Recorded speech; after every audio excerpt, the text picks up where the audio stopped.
Salut à tous et bienvenue dans ce nouveau décryptage. Vous savez, quand on parle de carrière, on a tellement l'habitude de regarder vers le haut, vers les sommets professionnels, qu'on en oublie parfois de regarder juste sous nos pieds. Il y a une force hyper tenace, totalement silencieuse, qui agit bien plus bas dans la hiérarchie. C'est un phénomène fascinant qui piège les talents avant même qu'ils ne puissent décoller. On appelle ça le plancher collant. L'objectif aujourd'hui, c'est de rendre l'invisible visible. On va décortiquer comment ça fonctionne, d'où ça vient et surtout, comment on peut s'en débarrasser. Allez, on plonge directement dans le vif du sujet. Au programme, on commence par différencier le plafond du plancher. Ensuite, on regarde la réalité des chiffres. On creuse les causes profondes. On explore les leviers d'action pour agir. Et on terminera sur les vrais défis qui nous restent à relever. Première étape de notre parcours, posons les bases et comprenons bien ces métaphores du monde du travail. On connaît tous le fameux plafond de verre, pas vrai? Cette barrière invisible qui empêche d'accéder aux postes de grand patron ou de direction. Mais le plancher collant, c'est un mécanisme complètement différent. Il frappe dès le début. C'est ce qui maintient les employés dans des rôles subalternes, des temps partiels ou des jobs sous-payés. Au lieu de bloquer la ligne d'arrivée, il vous empêche littéralement de quitter la ligne de départ. C'est une force de rétention énorme qui bloque les promotions précoces. Et au final, ça crée une perte de talent monumentale pour tout le monde. Et ce qui est dingue, c'est que l'idée n'est pas nouvelle du tout. Le terme sticky floor, qu'on traduit par plancher collant, a émergé dans les années 80 lors de grandes études sur le marché du travail européen. Donc, même si on en parle beaucoup moins que du plafond de verre, c'est un concept extrêmement solide, documenté par des décennies d'études sociologiques. Bon, la théorie c'est bien, mais passons à la partie 2. Regardons ce que nous disent les données réelles.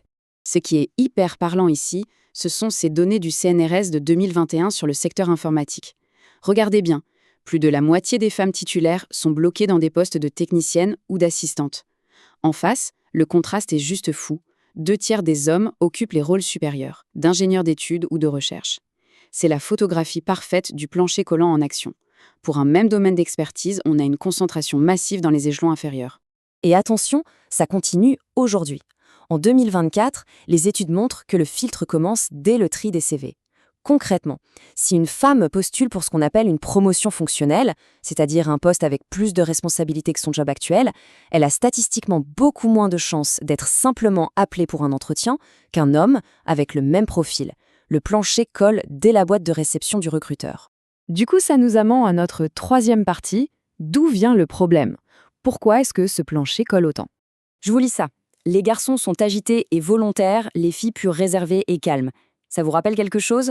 Le diagnostic commence en fait bien avant l'entrée dans le monde de l'entreprise. Cette phrase résume parfaitement les stéréotypes de genre ancrés dès la cour de récréation. On associe l'ambition à un genre et la docilité à un autre. Et ça, ce sont les toutes premières graines qui vont plus tard biaiser tout un système de management. Et comme on le voit ici, c'est un effet boule de neige tout au long de la vie. Entre 5 et 10 ans, on intègre les stéréotypes. Au lycée, vers 15-18 ans, c'est l'autocensure totale. Beaucoup de filles désertent les maths pour aller vers les filières du soin ou de l'éducation, qui sont, disons-le, historiquement moins bien payées. Dans la vingtaine, boum, les biais de recrutement entrent en jeu. Et plus tard, c'est la charge parentale inégale qui grignote le temps libre, empêchant de se bâtir un bon réseau pro. C'est toute cette succession d'étapes qui rend l'envol si difficile. Allez, on passe à l'action avec la 4e partie. Comment on s'en sort? C'est quoi les remèdes? Heureusement, il y a des leviers hyper concrets qui existent. Et ce ne sont pas juste des petits bonus, ce sont des vrais correctifs pour le système. D'abord, les CV anonymes. C'est radical pour éliminer les biais au recrutement. Ensuite, l'État a son rôle à jouer avec des incitations fiscales pour faciliter le retour de congé maternité. Côté entreprise, il faut repenser la parentalité, partager le congé parental, aider pour la garde d'enfants, créer des crèches internes. Et pour l'évolution interne, rien ne vaut de solides programmes de mentorat et de formation pour booster la confiance et décrocher ces fameuses promotions. Dans tout ça, il y a un outil qui change vraiment la donne, le télétravail. C'est loin d'être un simple petit avantage sympa en nature. C'est un vrai levier d'égalité. La flexibilité permet de jongler entre les urgences pro et perso avec beaucoup plus d'autonomie. Et honnêtement, les entreprises qui comprennent ça gagnent sur tous les tableaux, parce qu'elles deviennent beaucoup plus attractives sur un marché du travail hyper compétitif. Et le point crucial pour ceux qui aiment les résultats concrets, c'est ce chiffre, 10. Prenez le top 10 des entreprises du CAC 40. L'Observatoire Schema de 2023 a montré un truc bluffant. Les 10 entreprises qui ont les comités d'exécutifs les plus féminisés ne font pas ça juste pour la bonne cause. Elles écrasent la concurrence. Elles ont une bien meilleure rentabilité opérationnelle et un impact social beaucoup plus fort. Donc briser ce plancher collant, c'est littéralement enrichir son entreprise. On arrive à notre 5e et dernière étape, l'épreuve de la réalité et les défis qu'il reste à surmonter. Il y a un vrai paradoxe qui nous saute aux yeux. Si on connaît les solutions, et si on a accumulé des lois depuis l'an 2000 pour imposer la parité, pourquoi ça coince encore autant en pratique? Pourquoi on a l'impression de foncer dans un mur invisible? La réponse, en fait, c'est que la loi ne fait pas de miracle à elle seule. Les textes de loi encadrent le formel, d'accord? Mais ils se heurtent de plein fouet aux vieilles habitudes, aux traditions et aux fameux schémas de pensée qu'on a tous intégrés. Cette inertie culturelle est tellement forte qu'elle ralentit ou même annule les effets des lois sur l'égalité. Du coup, on se retrouve face à un constat très clair, en 3 étapes. 1. Oui, les entreprises doivent agir avec des politiques internes comme le mentorat. 2.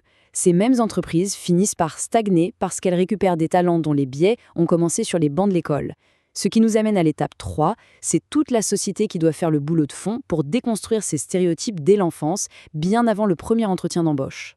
Et ça nous laisse sur cette question vitale pour conclure. On passe un temps fou à scruter le plafond de verre, tout là-haut, mais pour espérer l'atteindre, il faut déjà pouvoir commencer l'ascension. L'urgence des prochaines années, c'est vraiment de repenser nos fondations éducatives pour dissoudre cette force d'inertie. Comment faire pour enfin libérer les carrières dès le premier jour? Gardez bien ça en tête la prochaine fois que vous observez la dynamique de votre propre milieu de travail. Un grand merci d'avoir suivi ce décryptage avec nous, et on se retrouve très vite pour creuser un nouveau sujet ensemble. À plus!